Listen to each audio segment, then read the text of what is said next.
now will be some properties which we will be studying based on these irrational numbers.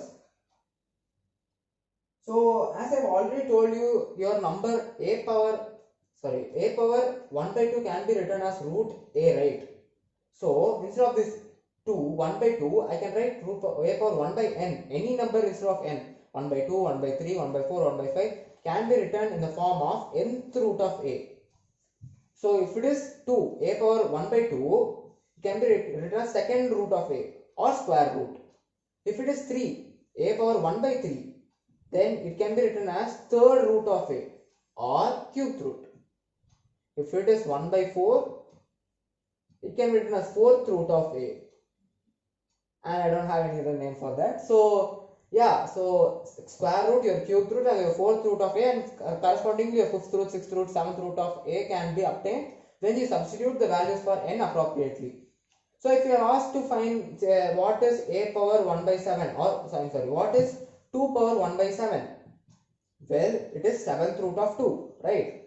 7th root of 2. Now you will be asked to simplify some numbers using these. Well, that is the basic denotion of how you find a root of any number. Like, not exactly find, but how you represent a root of any number.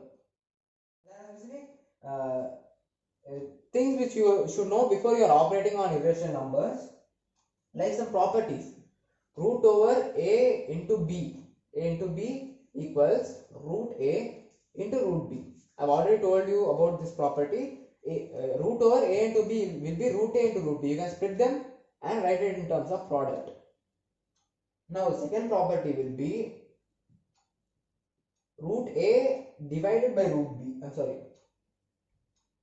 That will be on the other side. Root over a divided by b will be root a divided by root b.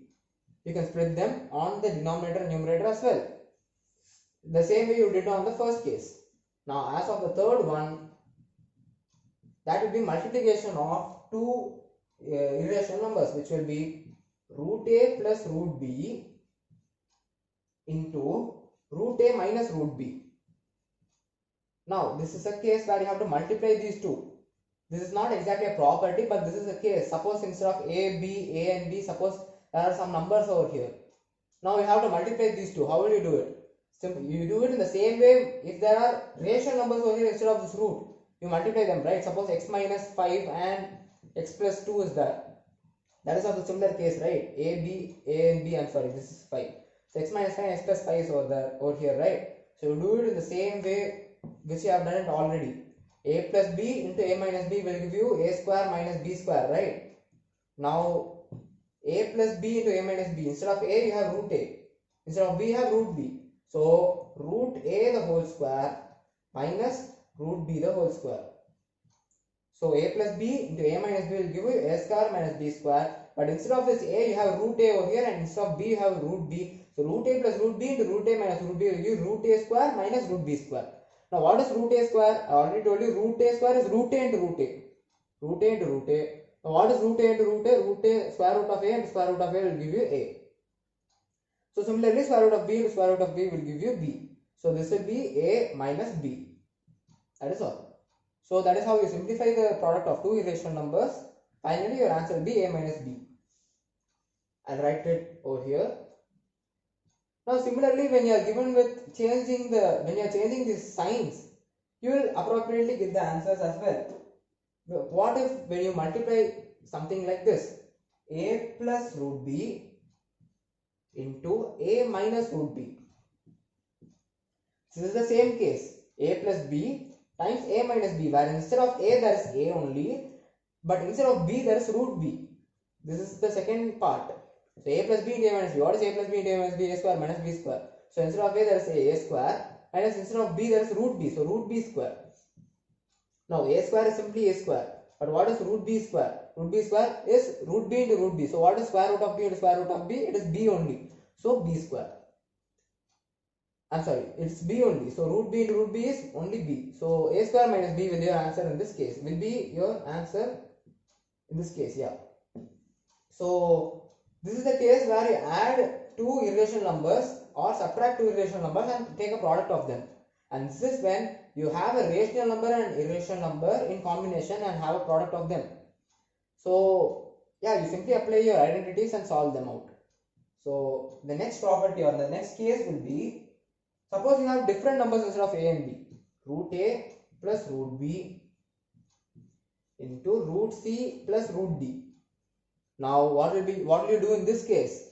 All the numbers are different. You can't apply the same property which I have applied over here. And it is not in conjugation as well. A plus b and a minus b. It is not in that form. It is in a plus b, c plus d. Some random form it is in. So what you are going to do over here is, you do the same thing which you do if you would have all the rational numbers in this case, then you will do the same multiplication, right? What if you have some numbers over here? X plus 5 times y plus 2. How will you do this? Now you can do this by multiplying this and this, this and this. Similarly, the corresponding elements like this, right? The same way you do this as well. Multiply this and this, multiply this and this term and this term. Similarly, multiply these correspondingly. So finally, how we are going to do it is, I will take the product and tell it to you. So this is your case. So first multiply root a into root c, right? Root a, root c. Root a, I'm sorry. So root a into root c will be root a into root c, write it as such, plus root b into root c, plus multiply this with root d, root a into root d, plus root b into root d. Now you have four different terms over here. Now I told you that root a into root b will be root over a into b, right? So root a into root c will be root over a into c, which will be root ac. So under root ac, the first identity. Reversing the first identity, root of a into b will be root over a into root over b. So root over a into root over c would be root over ac, right? So you can just combine them and multiply it inside the root. Plus root b into root c will be root over bc. So similarly, you can take everything inside the root and take the product of them.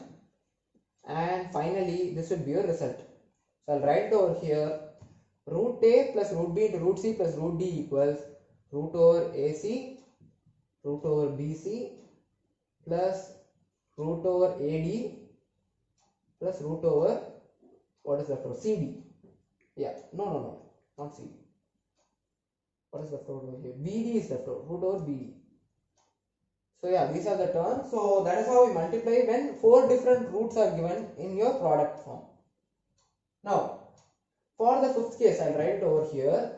In case you want to refer it, and then I'll tell you to you what is the exact case.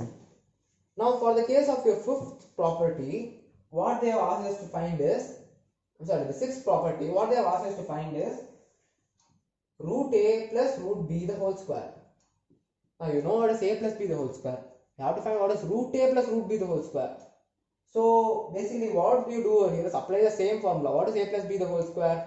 A plus b the whole square is a square plus 2ab plus b square. This is what you have studied. This is the identity.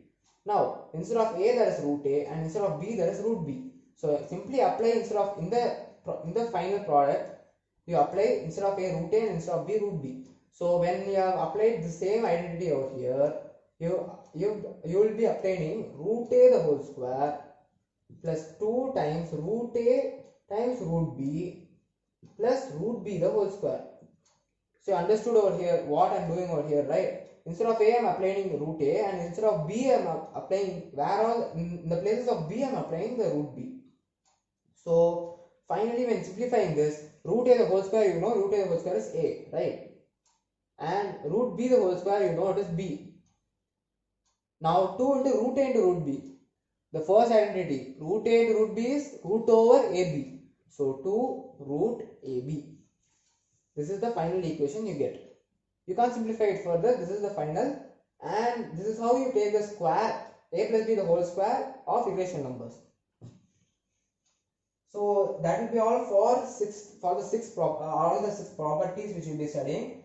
Now with an example of from your textbook, we will solve and clarify all the properties which we have studied. Now the first example from your textbook would be 5 plus root 7 times 2 plus root 5. Now these are the two numbers which you have been given, 5 plus root 7 into 2 plus root 5. What we will do over here? This will be our fifth property, I believe. So no, this will be a third property, third or fourth. This will be a plus root b times c plus root d. Yeah, this will be a fourth property.